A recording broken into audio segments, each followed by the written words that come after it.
যিনি নিজের জীবনকে মৃত্যুর মুখে ঢেলে দিয়ে নিজের সন্তানের জীবন রক্ষা করে তিনিই হলেন মা। আর পৃথিবীতে মায়ের মতো দ্বিতীয় কেউ নেই। আর মায়ের কোনো হয় না তুলনা। মা তো মাই হয়, তাই না? আসসালামু আলাইকুম। সবাই কেমন আছেন? আশা করি ভালো আছেন। এদিকে আমরা ভালো আছি। আমি দোহার থেকে বলছি। সাথী চ্যানেল থেকে আপনাদের সবাইকে স্বাগতম। কাছে ও দূরে, দেশ এবং দেশের বাহিরে যে যেখান থেকে আমার ভিডিওটি দেখছেন বা দেখবেন, সবার সুস্বাস্থ্য কামনা করে আজকে আমার একটি ভিডিও নিয়ে হাজির হয়েছি। আশা করি আমার এই ভিডিওটি আপনাদের ভালো লাগবে। তো আশা করি আমার ভিডিওটি জুড়ে থাকবেন, কোথাও স্কিপ করবেন না। তো সকাল সকাল উঠে আমি আজকে নাস্তাটা করে নিচ্ছি। আর আজকে ঝটপট নাস্তাটা তৈরি করেছি আর অন্যরকম করে নিয়েছি।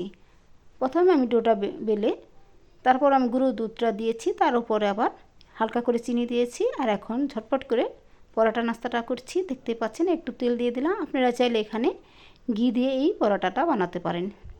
আর এটা খেতে অনেক মজা হয়, যেহেতু এটাকে দুধ দিয়েছি আর হালকা চিনি দিয়েছি। আর যাদের ডায়াবেটিস আছে, চিনি খেতে চান না, তারা চিনিটা স্কিপ করবেন। তো দেখতে পারলেন, এভাবে আমি নাস্তাটা করে নিয়েছি। আর এভাবে করলে আর কিছু লাগে না, ভাজি বা সবজি। তারপর ভাবলাম যে নাস্তা যেহেতু খেয়েছি, তখন চলে যাই আমার ছাদে। আর আমি আগে ভিডিওতে বলেছিলাম যে আমার এই সুন্দর গাছটা কেটে ফেলেছে আমার বর। তো দেখাতে চেয়েছিলাম, দেখুন কিভাবে কাটছে। তো গাছগুলো অনেক হয়েছে, কলা গাছের মতো। তো সব কেটে নিচ্ছে। আমি অনেক বারণ করেছিলাম, তাও কেটে নিচ্ছে, কারণ এখানে শসা গাছ লাগানো হবে। তো শসা গাছের বীজগুলোও বর এখানে লাগাবে বলছিল, তাই কেটে সুন্দর করে পরিষ্কার করে নিচ্ছে। আর এখানে আমি দুইটা কচু গাছও বুনছিলাম, কারণ কচু গাছ আমার ভালো লাগে। দেখুন এরকম সুন্দর সুন্দর ফুল হয়, দেখতে ভালো লাগে, লাল রঙের ফুল। আর এদিকে আমার পেঁয়াজ ফলের যে গাছটা, সে অনেক পেঁয়াজ ফুল হয়েছে, দেখতে অনেক ভালো লাগে। দেখুন, হয়তো দেখতে পাচ্ছেন না, কিন্তু একটু বড় হয়ে গেছে। সামনে আরও বড় হবে, আপনাদের দেখাবো। তো দেখা যাচ্ছে এবার অনেক পেঁয়াজ ফল হবে। আর আমি ভাবলাম যে আমার কিছু গাছে একটু পানি দিয়ে দিই। তো আমি গাছগুলোতে একটু পানি দিয়ে দিচ্ছি। আমি বেশিরভাগ গাছের কোনো যত্ন করি না, বরই যত্ন করে থাকে। তারপরও আমি একটু পানি দিলাম, বর যেহেতু কাজ করছে। তারপর দুপুরের যে রান্না, তো চলে আসলাম। দেখলাম যে ঝাটকা মাছ আনছে, সেগুলো এখন কেটে ধুয়ে রান্না করতে চলে যাব। তা ভাবলাম যে আজকে ঝাটকা মাছটাই রান্না করব। আর এই ঝাটকা মাছে আমি কোনো আজকে সবজি দেব না, আজকে শুধু পেঁয়াজ দিয়ে আর টমেটো দিয়ে রান্না করব। তো কেটে ধুয়ে নিয়েছি, এখন রান্নাতে চলে যাব। এখন আমি যে লাল শাকটা, তো বাজারের সাথে লাল শাকটা আনছিল আর অনেক সবজিও আনছিল, সেগুলো হয়তো আমি দেখাইনি, চেষ্টা করছি ভিডিওটা একটু ছোটো করতে। তো লাল শাকগুলো ধুয়ে নিয়েছি। আর এদিকে আমি যে করলা ভাজিটা করছি, সেগুলো একটু আলু দিয়ে সুন্দর করে ভেজে ভেজে করলা ভাজি করছি। আর তাছাড়া করলা ভাজিটা আমার অনেক ভালো লাগে, আমার ফ্যামিলি সবাই খেতে চায়, তাও একটু করলাম। আর লাল শাকটাও এখন করে নিচ্ছি। তো লাল শাকটা আমি সেদ্ধতে বসিয়ে দিচ্ছি। পেঁয়াজ কুচি আর মরিচ ফালি আর লবণ দিয়ে বসিয়ে দিলাম। এখন আমি সবজিটা রান্না করছি। শাকটা আমার হয়ে গেছে, সবজি রাঁধছি বরের জন্য। আর এই সবজিতে আমি কয়েক ধরনের সবজি দিয়েছি, তার সাথে দিয়েছি ডাঁটা আর সজনাটাও দিয়েছি, আলু দিয়েছি আর পটল দিয়েছি। কয়েক ধরনের সবজি দিয়ে এই সবজিটা রান্না করছি ঝোল করে, আমার বর পছন্দ করে। আর এদিকে আলু, বেগুন আর দাঁড়া দিয়ে রুই মাছটা রান্না করছি মাখো মাখো করে, বেশি ঝোল রান্না করিনি আজকে, যেহেতু কয়েক ধরনের রান্না করছি। তো আমি এখানে রুই মাছের ফালিগুলো ভেজে নিয়েছি, তারপরে পটল দিয়েছি, দেখতেই পাচ্ছেন। এগুলো দিয়ে আমি রুই মাছটা রান্না করে নিয়েছি। আর এখন আমি ঝাটকা মাছটা ভেজে নিয়েছি। এখন আমি যেহেতু বলছিলাম যে আজকে কোনো সবজি দিব না ঝাটকা মাছে, তাই আমি পেঁয়াজ কুচি দিয়ে আর টমেটো দিয়ে আজকে ভুনা করেছি।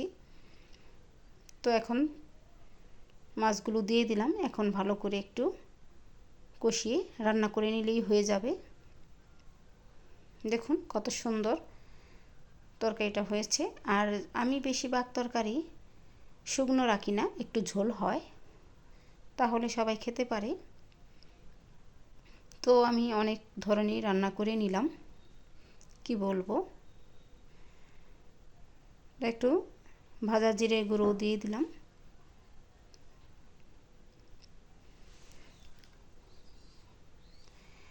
আমি ঝাটকা মাছের রেসিপি আপনাদের মাঝে দিয়েছিলাম সবজি দিয়ে, তো আজকে ভুনা মাছের তরকারির সবজি দিলাম।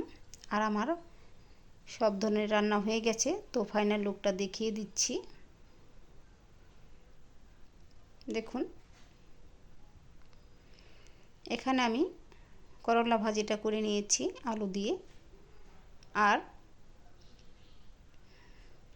লাল দাঁড়া শাকটা রান্না করেছি, আর সবজি রান্না করছি। দেখুন সবজির কালারটা কত সুন্দর হয়েছে, মনে হয় যেন অন্য কোনো মাছের তরকারি। আর এখানে ঝাটকা মাছের তরকারিটা রান্না করেছি, আর করেছি রুই মাছের তরকারি। তো আমার রান্না বান্না কেমন হয়েছে অবশ্যই কমেন্ট করবেন। আর এই পর্যন্ত অনেকেই আমার ভিডিও দেখেছেন, হয়তো ভিডিওতে লাইক দেননি, তো দয়া করে একটি লাইক দিবেন, যেহেতু কষ্ট করে ভিডিও করি। আর এরপর আমার ছেলে আজকে বিকেলের মধ্যে এই রকম একটা ঘুড়ি বানিয়েছে, দেখতে পাচ্ছেন। তো আমার ছেলেটা ঘুড়ি বানিয়ে যখন বাসায় আসলো, তাই ভাবলাম যে একটু ভিডিও করি। দেখতে সুন্দর লাগছে,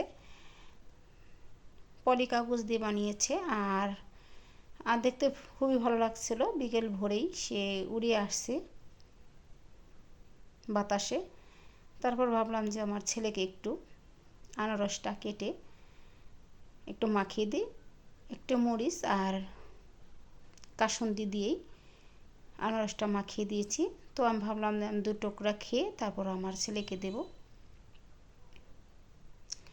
তো 2 টুকরা দিয়ে আমি ছেলেকে দিয়ে দিব। দেখুন খেতে ভালোই লাগছিল। আর আমার বরের জন্য আমি রেখে দিয়েছি, সে এক জায়গায় গেছে তার ব্যবসার জন্য।